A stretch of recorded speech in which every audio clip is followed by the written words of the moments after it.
For almost 40 years, KEI has been promoting dialogue and understanding between the U.S. and the Republic of Korea. And with Korea's emergence as a global leader in trade, diplomacy, culture, and other fields, KEI's efforts to inform American policymakers and the public about the deep ties between the U.S. and the Korean Peninsula has never been more critical. To help advance understanding between the United States and the Republic of Korea, KEI produces research and analysis on the Korean Peninsula from both leading and up-and-coming scholars, academia, and the general public. We also go beyond the Beltway, engaging with communities across the United States. We have held events in cities such as Atlanta, Indianapolis, San Antonio, and San Francisco, often with senior diplomats like the U.S. Ambassador to Korea to discuss current events and how the two countries are navigating shared challenges. With Americans and Koreans alike working together to deliver a safer, healthier, and more peaceful world, our efforts to connect relevant voices from both countries has never been more important.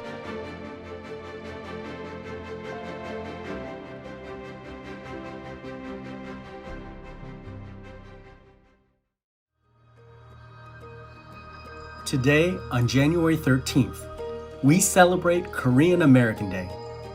It is a day set by Congress back in 2005 by unanimous consent to honor and celebrate Korean Americans and the many contributions they make to the United States.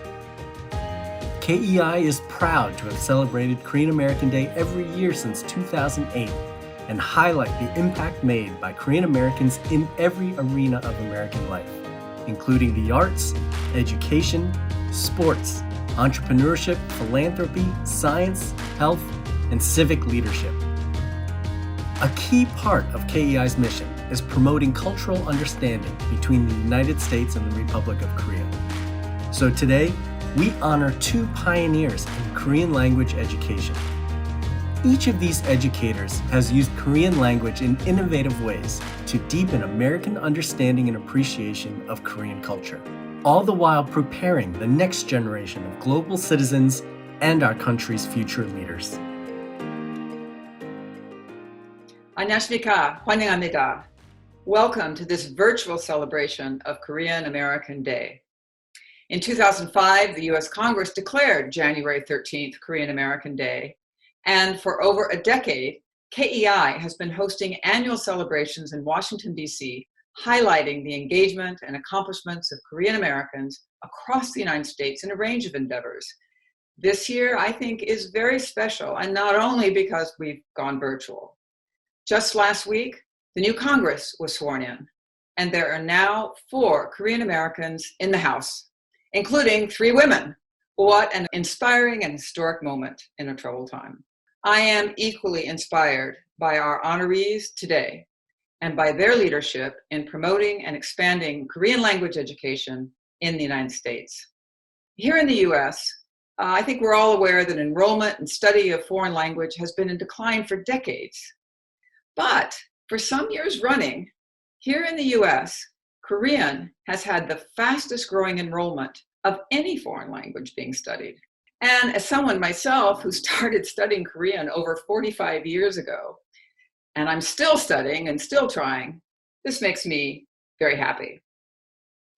Now, we're going to have some honorees who will tell us a little bit about why this enrollment is growing, but of course, I think they also have had a lot to do with it. Dr. Young-mee Yu Cho, Dr. Sahie Kang, in addition to their prolific teaching, research, and writing activities, have also led as president the American Association of Teachers of Korean, and we welcome and honor them today. I'm so much looking forward to hearing from them. What's driving the interest in Korean language, what it means for Korean-American relations, for the Korean-American community, and much more. As I mentioned, I first started learning Korean in the 1970s when I was a Peace Corps volunteer in Korea. I returned to Korea in the 1980s as a young diplomat. And in 2008, I returned again to Korea as the US ambassador to the Republic of Korea. In each of these iterations over the decades, I struggled with that famously difficult Korean language. I never felt and still feel I was good enough. And the effort could often be exhausting, frustrating, and embarrassing for me and also for my Korean interlocutors. But I am certain, as I look back, and I was certain I saw it at the time, that whatever success I enjoyed in trying to help bridge the differences in perception and understanding between our people and our countries, it was because I had studied and I was trying to use and understand Korean. Because that using Korean, listening to it, studying it, even if I didn't remember everything I studied and made mistakes, it opened my mind, it rewired my brain, it did things that helped me be not just a better diplomat, but I think a better person. 오늘 함께 해주셔서 다시 한번 감사드리고 축하드립니다. 감사합니다. Korean is an amazing language, layered, expressive, full of moods and meaning that I am still continuing to only touch the surface of. I have to say that I never imagined when I learned for the first time to say 안녕하십니까 and my 인사 말씀 to my students out there who couldn't believe that I was trying to speak Korean to them. But when I first learned all that back in 1975, I would never have imagined that here, 45 years later, here in the US, words like, oh, never mind bulgogi, but gochujang would be on American menus and grocery shelves. And I'd also be able to be that cool old lady who understands BTS lyrics without the subtitles, or at least I understand some of them. So Korean, learning Korean, studying Korean has been of deep professional importance to me. It's also brought me much joy and great pleasure in my life. And I think it does for anyone who starts on this journey, because it is an unending journey. And so I want to say on this day a very personal thank you to our honorees today, Dr. Jo and Dr. Kang, and to all of the 선생님 who have been patiently helped me and others like me over the years, who have really dedicated their lives to making Korean language learning accessible to us, available to us, and encouraging us in it. So 앞으로도 열심히 공부합시다. 감사합니다. It's now my great pleasure and honor to introduce our next speaker, who's going to give us some congratulatory remarks before we meet our honorees. Congresswoman Marilyn Strickland is a new member of Congress. She represents the 10th Congressional District in Washington State. Before coming to Congress, she was mayor of Tacoma, Washington, a city that I visited many times and seen its extraordinary regeneration and rise under her leadership and over the past few years. Congresswoman Strickland was born in Seoul, South Korea.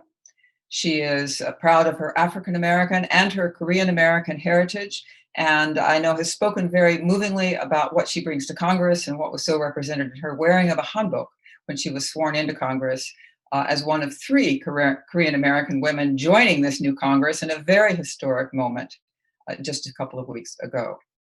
They have a lot of work in front of them.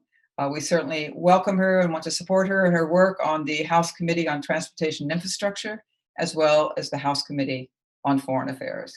But today we welcome her as a daughter of Korea for her leadership in the Korean American community and the African American community in our country, and thank her for her support for our event today. Congresswoman Strickland. Thank you, Ambassador Stevens, and everyone in attendance at the Korean Economic Institute of America's 2021 Korean American Day event. Each year, we celebrate Korean American Day, and we do so to celebrate the first immigrants from Korea who arrived in the United States, as well as honoring those who made a difference and significant contributions to our community. This year, we're very proud to honor 2 women, Dr. Young-mee Yu Cho, Associate Professor of Korean Language and Culture at Rutgers University, and Dr. Sahie Kang, Director of School of Korean Middlebury Language School.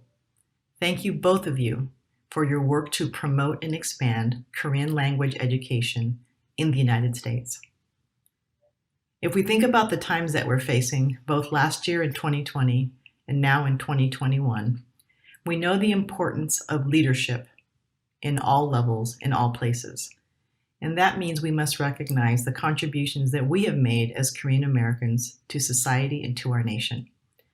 We're involved in many aspects, including education, the arts, culture, business, sports, politics, and even the work we do every day to take care of our families. We are people of faith, and we are a very, very vital part of the fabric of this country. That's why I'm so proud this year that in the United States Congress, there are now 4 people with Korean heritage. And while 2 of us are Democrats and 2 are Republicans, we know that we share values that come from being Korean.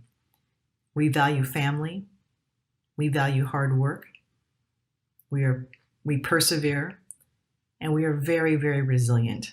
And those are values that we bring that strengthen our communities and strengthen our homes and make this a better country. What's also important in 2021 is making sure that the U.S. Congress reflects the entire community that we serve. While there are big gains that have been made with more women in Congress and more people of color in Congress, we know that there's so much more to do.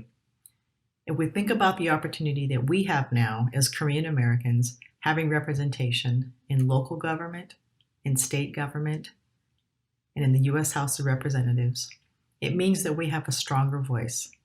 And it means we have a voice that we must use to ensure that there's ample housing for our senior citizens so that our small businesses can be successful, to ensure that we're sending our kids to good schools, and really just making sure that people know that we are part of this country, that we belong here, and that we have every right to pursue the American dream. For me, being Korean and being Korean American really goes back to the fact that I was born in Seoul and that my mother has experienced so much in her life, but she's passed values on to me. And I think about her journey and how it's affected my journey. If I'm successful, it is because of her strength, her resilience, and the example that she set for me.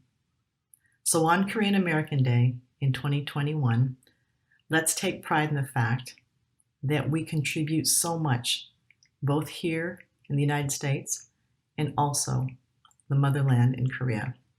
I often tell people that I am a proud African American woman, but I will always be a daughter of Korea. So happy Korean American Day. I'm very pleased to send you these greetings. And as we think about the big challenges that we face around the world, let's make sure that we are able to strengthen the relationship between the United States and Korea, make sure that we honor the fact that we are partners in trade, in national security, and in global security. And when we work together, when we take the time to learn about each other's history and culture, it's a better future for everyone. It ensures that we have peace and prosperity, both here at home as Korean Americans and on the Korean Peninsula. Thank you very much, and happy Korean American Day. 감사합니다. Well, like most things in life, I didn't plan to be a Korean teacher in the United States.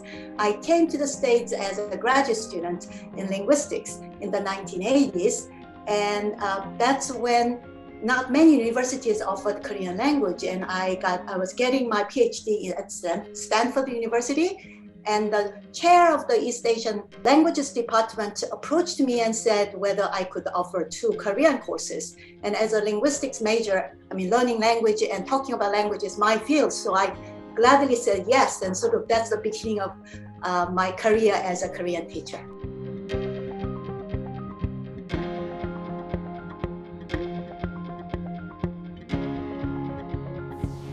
In any class, there are mixed groups. So some Korean heritage students, some non-Korean, some students who are proficient in Japanese or Chinese, all sorts of language backgrounds. So, you really have to address the majority of the students. So in the beginning, probably emphasis was on educating heritage students, not because that was more important, just because they were taking up more of the classroom. But now that, the past 20 years, we really had to concentrate on educating non-heritage students. So the textbooks were actually created with students in mind who had no background, right? So that was a challenge, but like any language, we are Homo sapiens who are capable of learning foreign language.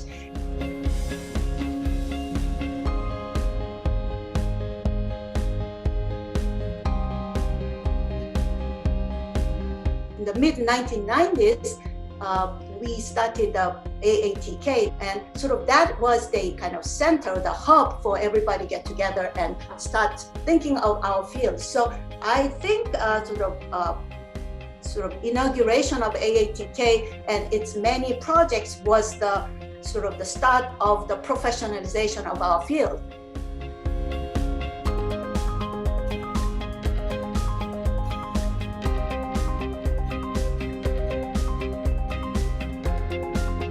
My role as a teacher is not for me. My role as a teacher is to teach the students so that the students learn.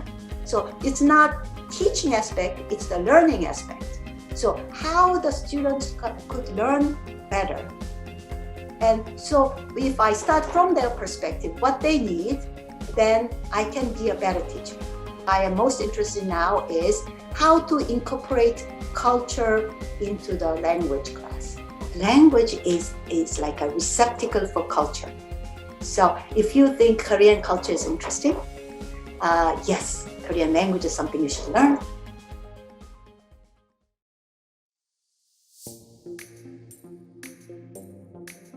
I started teaching Korean when I was a graduate student at University of Florida as a TA.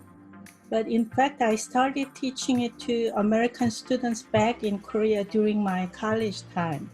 I was a Korean major then, and one of my professors asked me to teach a couple of young American students then. So it was really fun and rewarding experience to me. After I got my PhD, I got a teaching position at Defense Language Institute to teach government employees and military people to speak many different foreign languages and to use these languages in their mission. When I found out that Middlebury College planned to inaugurate the School of Korean in 2014, I decided to take the lead directorship of the school and started teaching Korean again.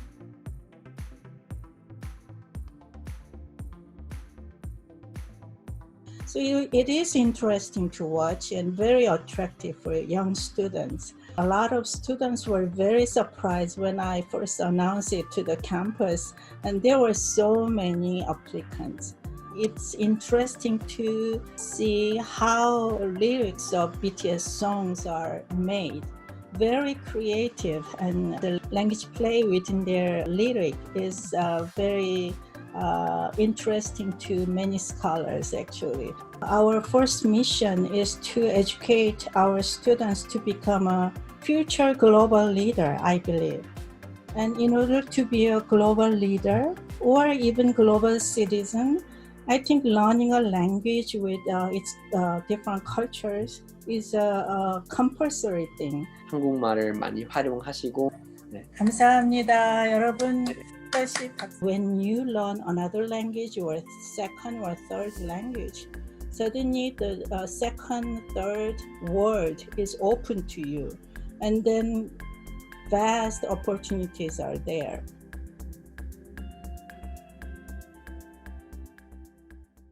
Good evening. Thank you so much for joining us today as we celebrate the Korean American Day. This year, we're hosting our event online for the first time, and we hope everyone is staying home safe and healthy, and we really hope to get back to our in-person events soon. So this year, we're celebrating Korean American leaders who have been devoting their careers in promoting and educating Korean language in the United States. Dr. Young-mee Yu Cho and Dr. Sahie Kang, thank you so much for being part of this year's Korean American Day.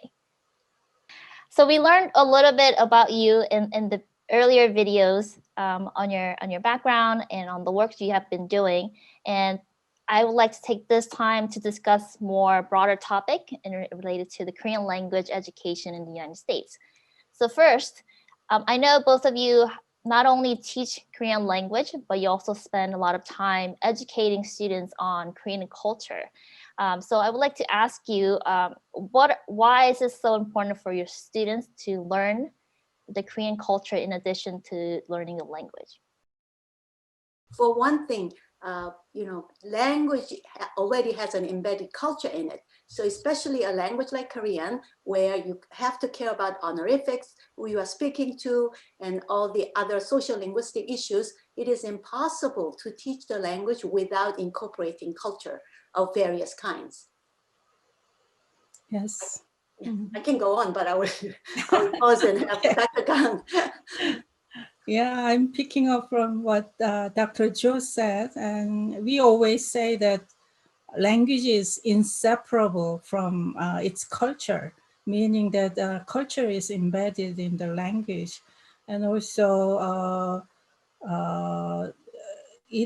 culture is one of the so-called 5 standards in foreign language learning. There is a national standard set for foreign language education. And the first one is communication, and culture is the second one that we always have to teach in order for our students to understand and to communicate with the target language people efficiently. So teaching language with no culture will cause various cultural misunderstandings between 2 cultures, I believe. And that can interfere communication, resulting in failure in building good partnership and rapport. So cultural understanding is necessary even for the beginning learner of language, while higher level language learners also need to learn various cultural aspects to understand and to do probably in-depth research on social phenomenon or issues. Yeah, secondly, because it is, the students find it more interesting to have culture, discussion in class, even in language class.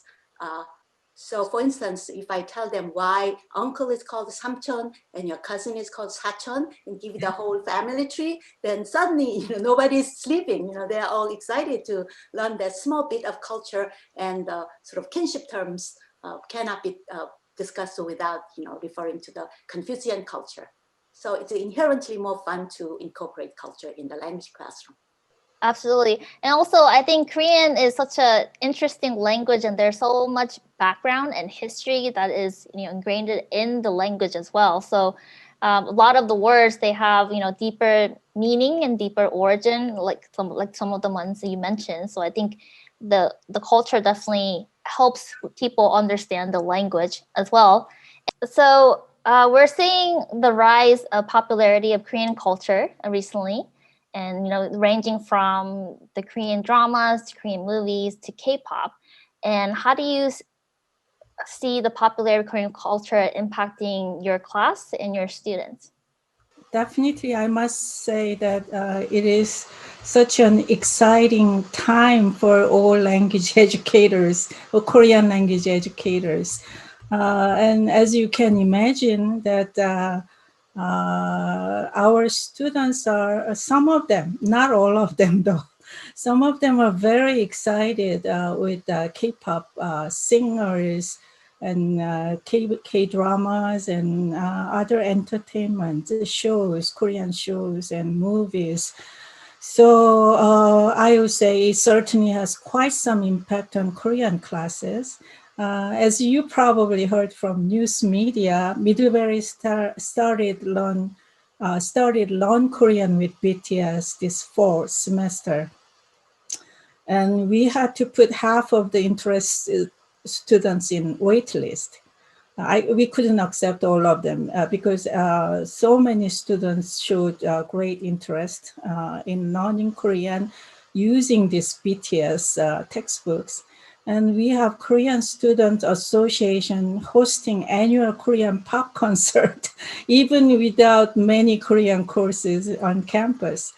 The many Korean association members are non-Koreans, and their K-pop concerts attract several hundreds audiences every year. It's not just from the college, but also from the campus, the neighborhood. The Middlebury neighborhood is a very small town, so everybody knows what we are doing on campus. So it attracts many different people to this K-pop concert. So definitely I see, I witness so many impact of K-pop entertainment or music impact on our students and neighbors' lives. Well, it's good to hear that Middlebury has a BTS themed Korean language teaching. Okay, probably 20 years ago, we never imagined that such a thing was possible. And as a teacher for many decades, in fact, I have a confession to make, which is I had to reinvent myself. When I was teaching Introduction to Korean Culture or Korean language courses, I was set in one way. That is, I teach what we consider to be high culture. So I would teach maybe pansori, and then I would teach literature, but I would never imagine that I will be actually teaching, BTS lyrics, for instance. But, the past 10 years or so, I kind of connect myself with the students' interest that, I don't think pop culture is everything, but, we really have to meet students at their level. So as Dr. Kang said, not everybody is into K-pop, but those students who are into K-pop and who wants to discuss K-drama with me, then I give them, a kind of an outlet to, because they are interested in learning the language, and actually their speed of acquisition is much faster because number one, they are motivated. Number two, they expose themselves to really rich input. I mean, unfortunately, is popular culture than other things, but still, they are, so from their interest from popular culture, they actually, in their advanced level, they move to social issues and other, bigger issues that maybe professors have in mind. Well, interestingly, however, our summer program where we have mixed age group of students, these students are not that into K-pop culture or K-pop, whatever entertainment, probably because half of them are either graduate students or professionals. So these professionals or older, so-called older students do not know much about K-pop culture, but are very interested in many different aspects of Korea, from literature, history, or movie, films, and anthropology, to probably artificial intelligence and aspects of North Korea. So their interest in Korea and Korean language and culture are really vast. So K-pop itself certainly plays a big role for many young students to come to Korean classes, but older students are more into different aspects of Korean culture and society nowadays. That's what we see. Yeah. Of course, the popular culture is one gateway people get interested in Korea, but as you mentioned, and there's also other interesting aspect about South Korea that I think that people are finding, whether it's the economic and the trade, or when it comes to national security, obviously North Korea. So we're seeing the rise in the importance of Korea over the years, and we definitely see that through people wanting to learn the language Korean as well. So compared to other languages such as Chinese or Japanese, Korean language education in the United States rather started a little later than others. So could you comment a little bit about the process of developing the Korean language in the United States? What were some of the challenges from the earlier years? Right, the Korean studies had a very late start, actually not just a little bit late, but was considerably late. So it started in the 1940s, mostly as the Cold War develops, as a kind of resources to deal with Cold War in the United States. So I remember University of Washington had the first language courses with Army, support from the military. So that's the beginning. And also the Berkeley has that connection. So the first generation of Korean teachers and learners were very much into political issues, national security issues, which continues on, I think, at the Defense Language Institute. Even now, Dr. Kang can say more about it. And on the academic side, so Korean studies, other than a language program, started very late with a couple of universities in the 50s and 60s. And the true, what I call first renaissance of Korean language education came in mid-1980s to probably for about 10 years, where many universities are interested in opening Korean language program for the first time.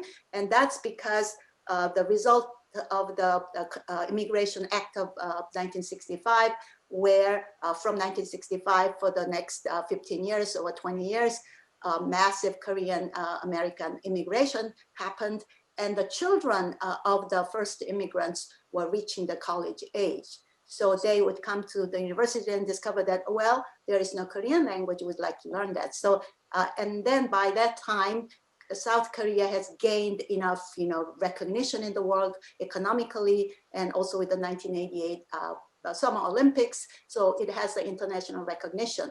And also, on the other hand, the US education, the foreign language education field saw a need for teaching multilingualism and multiculturalism. So that was very much part of the thing. So things came together to create the first renaissance of Korean language education.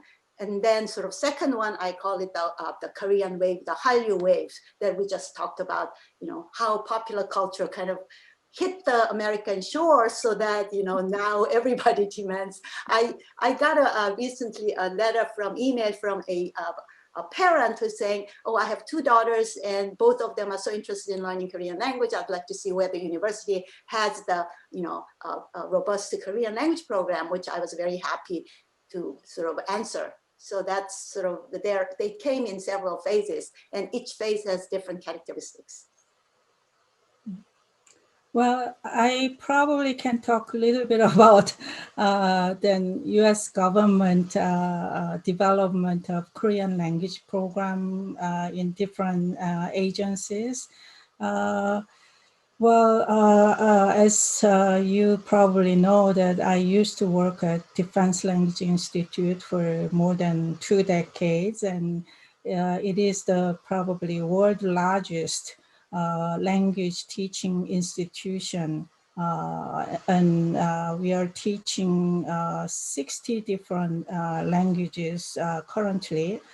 But it started, the whole Defense Language Institute, not just Korean, the whole institution started right after World War II, for obvious reason, to teach government employees to learn foreign languages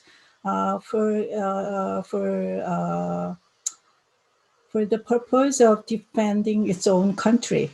We can elaborate more about that later. But anyway, even at the first stage of this school was established, even when it was established, Korean was there. And then even though Korean was a small language, at that time, not many universities were teaching Korean. And as Dr. Cho said, several universities got collaborated with U.S. government to start a Korean language program.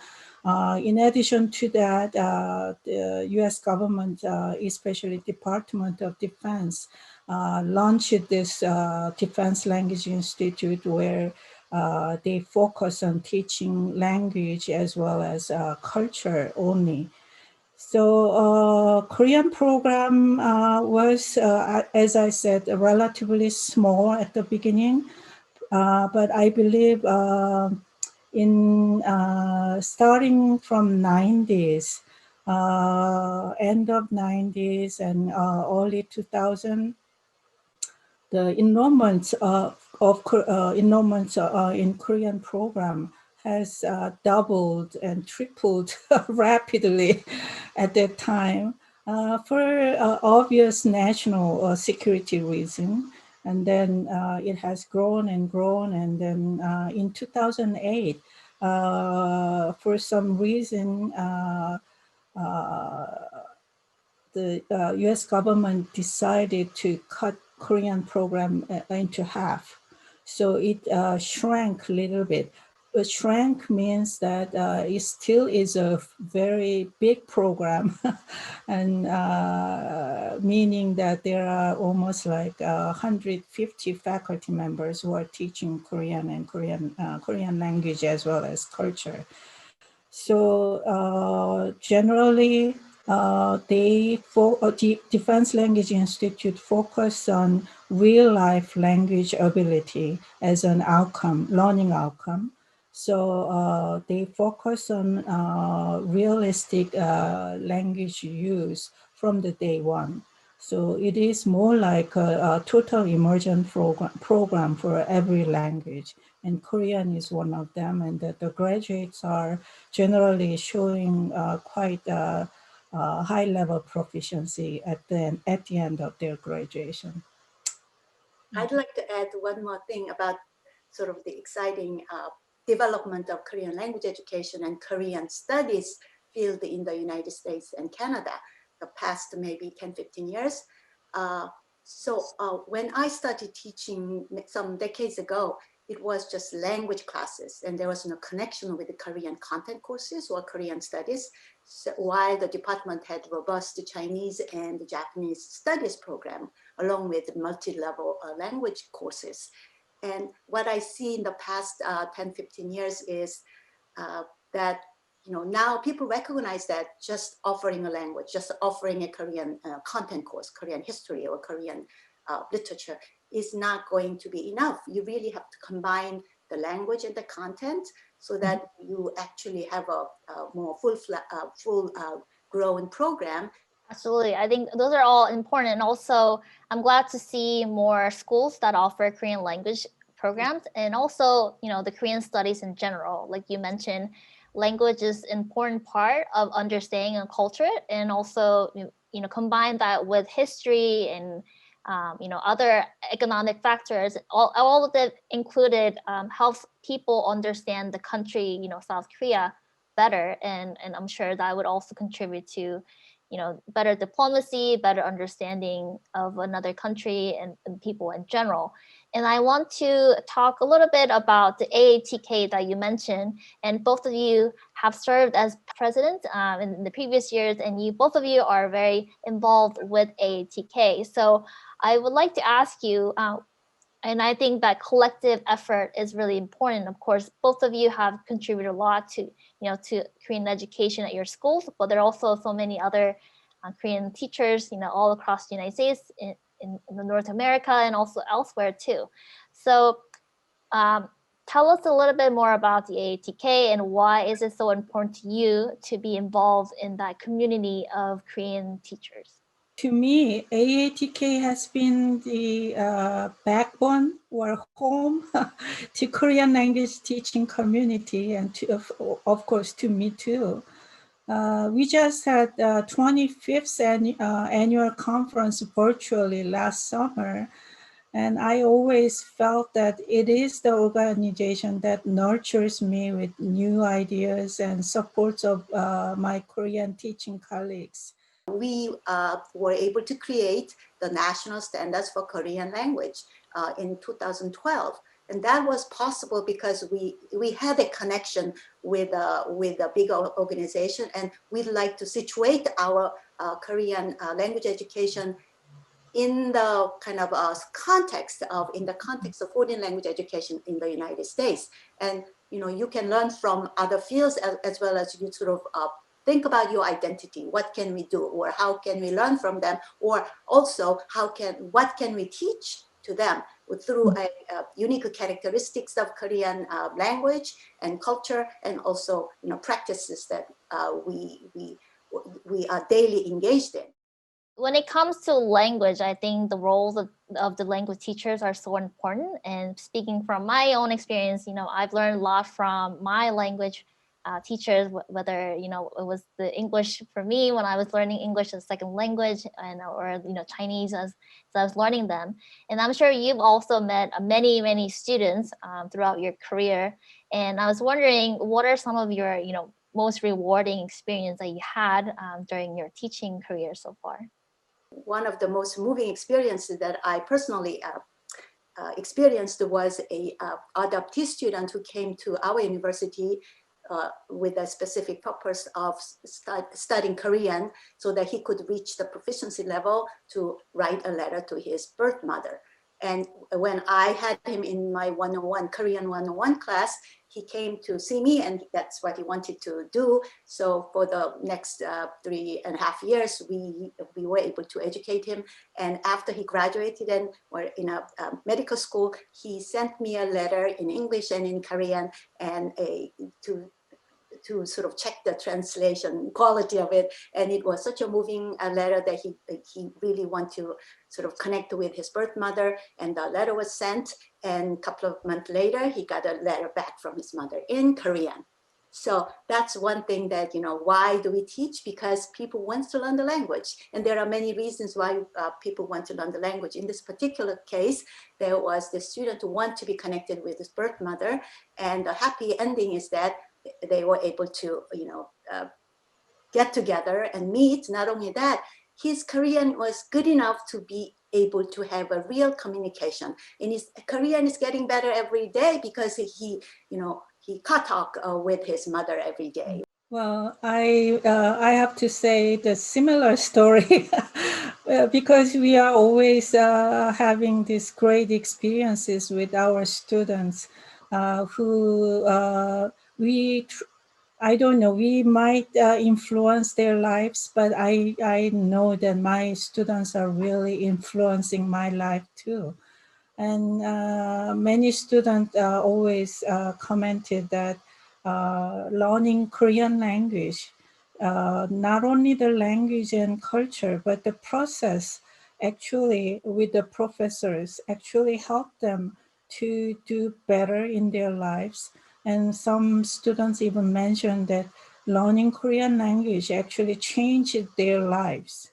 There is a saying that, in the world, there's one thing that's always true. So what that one thing is, that things always change. So actually always change. So I mean, I cannot predict what will happen in probably in 5 years. I may, but then 10 years, 20 years, 30 years from now, maybe not. But I see the kind of on the positive side, I see because of our globalized world, I'm sure there are many problems, but also there are positive aspects in the world we are living in that we can now engage not only locally, but also globally. So we can create our own communities. So I see that with my students. So at one time, I'm sure 20 years ago, you learn Korean in the classroom and that's it. There's no, you don't engage with with others in Korean unless you are a heritage student where you really have to engage with your grandmother, for instance. But now the students are willingly, also creatively engaged with people that speak Korean, or even people who don't speak Korean that well. So the most recent phenomenon I think about is the BTS's Jimin produced a Christmas song called Christmas Love. And it's about, beautiful song about, snow falling. And so I'm very interested in more than in the song itself, but I'm more interested in how people react to sort of new releases. And so when I read the fans' reaction to the song, it was really good because I can see that, a person who doesn't know what 소복소복 눈이 내리다 means, for instance, will teach others, oh, this is a Korean, onomatopoeic word that describes how the snow falls in such a nice and soft way. And then another person will say, oh, English doesn't have that. And then, it says, so I can see people engaged in this kind of community to educate each other and also to get interested in things. So, I mean, the role of Korean teachers are actually being carried to other parts of the SNS, which is really good because, you know, what can you do as a one person with 20 students? There's only so much you can do. But when students are engaged out of their own volition, go out to the world and engage, and then they bring the language to me and says, oh, I finally cracked this joke about this year being the cow year. There was this comic about, you know, how, you know, about engaging soul and all that. So the students actually, you know, text me and says, oh, I get it. I'm so happy to be able to get Korean jokes. You know, in learning foreign language, getting humor is the most difficult part, right? Mm-hmm. Yeah, I think the role of social media these days is definitely playing a big part in language education outside of classroom. And I see, and especially when it comes to K-pop, a lot of fans, the Korean-speaking fans will translate things for people who don't understand Korean, and kind of that educating each other and telling, you know, each other about what that person just said and what's the deeper meaning of what that person just said. It's really that community feel of learning the language together. I think it's really fascinating trend that we're seeing. The interaction in the language is a must, I would say, and also the focusing on their own interest with the language is a key element for anybody who wants to learn the language quickly. At the same time, nowadays, many research findings tell us that immersion program is a really probably more effective program for anybody who wants to learn any language quickly or effectively.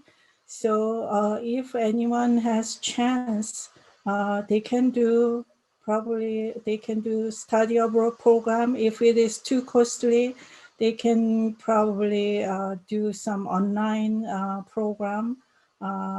I know that depending on your personality and the styles, some people don't like to learn from internet or other the media sources, but at the same time, again, depending on your styles, there are many resources available. But again, well, if you take it seriously, I strongly recommend people to go for any teachers to interact in the language. I've been teaching Korean language for over 30 years, and I never imagined that a day like this would arrive, that not so much for personally, but also for the field to be recognized.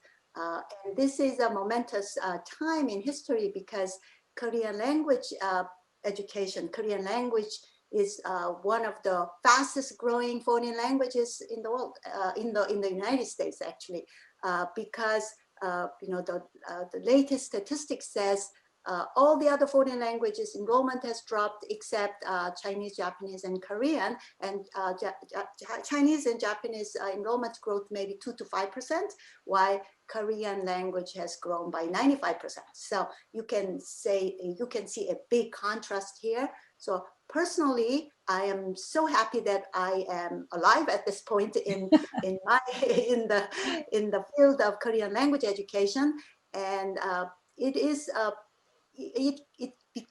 it's possible because I'm in the field long enough, but also it's because of the interest that the world is kind of paying attention to Korea and the Korean language and culture. Well, this recognition, means a lot to me, of course, and I'm really honored to be part of this panel. And thanks for inviting me as an honoree here. And as Dr. Cho actually mentioned, in fact, I did not really imagine that an organization which is not related with foreign language teaching or Korean language teaching would contact me and give me this kind of recognition. So that really thrilled me, and very grateful for that. Okay, so thank you so much, Dr. Cho and Dr. Kang, for very engaging conversation. We've learned a lot from you, and I'm sure students also learn a lot from you in your classes as well. And thank you so much for being part of the KEI's Korean American Day, celebrating the achievements of Korean Americans and also recognizing the importance of Korean language in the United States. So with that, we will conclude the event, and we really hope to see you in person soon. And stay tuned for next year's Korean American Day. We'll be celebrating every year, every January 13th. So thank you. Thank you. 감사합니다.